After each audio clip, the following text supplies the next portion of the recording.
So the Dubai Gold Cup, race number 3 or 10 last year, when it was rerun.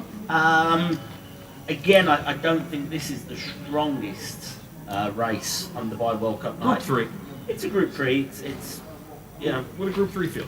The interesting thing for me about this race is I think there's question marks over about 70% of the field whether they'll stay, and that's what makes it interesting.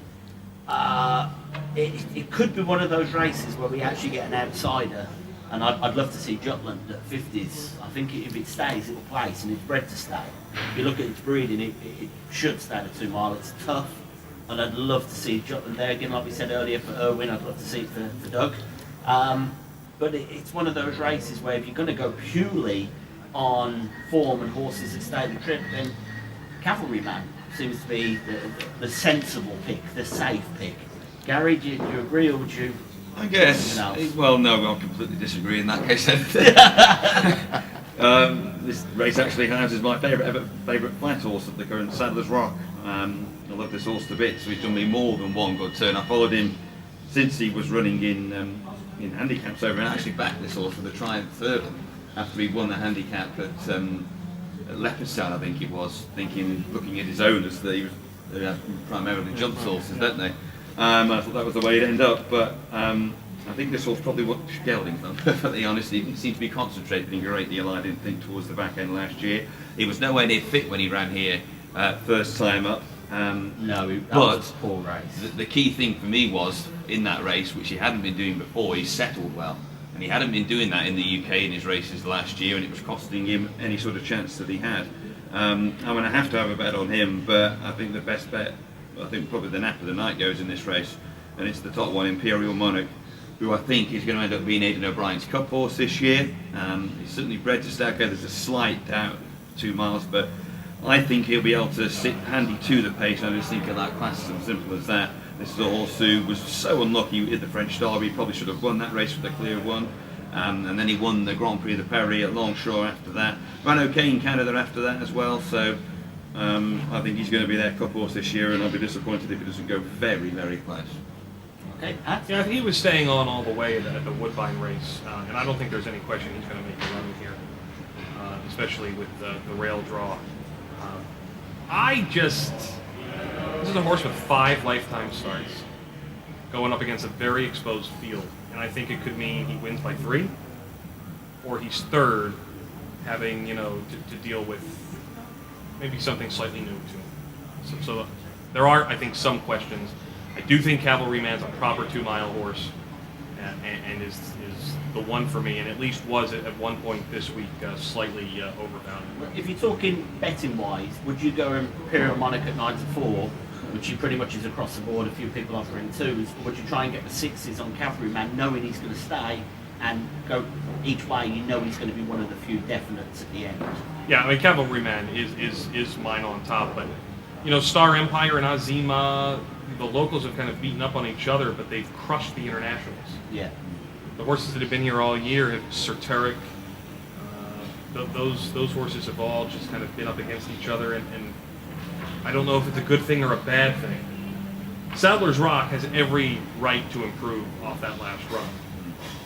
Well, he couldn't have much worse when he wasn't. Yeah. He didn't look fit. No, he doesn't know anything. And frankly, when you see a horse like Royal Diamond, who had everything go his own way in a brutally held-up race, now he's cutting back to the Shima because the connections don't think he can stay 2 miles. I don't think he can stay 12 furlongs either, but that's a different story for a different race. But Cavalry. Mark? Yeah, I thought the trial was, I had a meal during it and finished it. The trial, it was so slow. But I like the way the Godolphin horse Azima managed to quicken up under Kieran Fallon, and I'm glad he's kept the ride actually, because I really think he could improve off that with a bit more pace as well. So I'm hoping that something like Imperial Monarch tries to make all. I'm sure they will, because if it's too slow, they won't mess about. And I'm just going to side with that one as an alternative. Imperial Monarch, I've been quite vocal many times that Ryan Moore's my favourite jockey. I think he's a superb jockey, but he doesn't often make the pace as a jockey. He's more of a hold-up jockey, Yeah, from behind.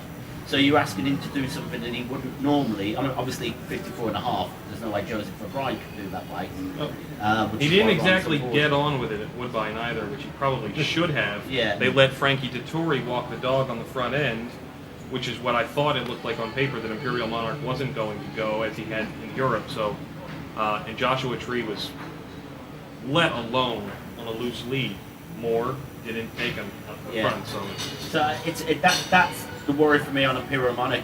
I think Cavalryman is the safe bet. Heart bet. I'd love to see Jutland there at the end because he's a tough little sod. We should When you mention get 10 there. on Bournemouth as well. He was given an awful ride here on his Yeah. UAE debut. well noted. Yeah. Okay, so let's have some tips, Mark. I'm going to stick with Azima, proven course and not course and distance, but course winner. Kieran Fallon's kept the ride. And the lucky red cap. I go with Cavalryman. Okay, Cavalryman. Hart will always say Sailor's right, but the head goes for Imperial Monarch. And I'm going to stick with Cavalryman because I think it's a safer bet, but I hope he gets beat on the line by Jutland and I lose some money. So do I. I would cheer Jutland on for that. And again, I do say if he should on breeding stay the 2 mile. If he gets a 2 mile and he's in a fight, you can trust him. He's a horse you can trust to Sticks his neck give out, you doesn't his all at the line. So, but Cavalryman, I think we know he's going to stay the 2 mile, and I'm a little bit worried that Imperial Monarch won't make the running and it won't suit the race, won't be run to suit him. Because if I'm right, last year was on at about 5-6 seconds slower than It was what you'd very slow expect. opinion polls, Yeah. yeah. So, okay, that's race number 3. We've helped you so far. Click on the link below and we'll talk about race number 4.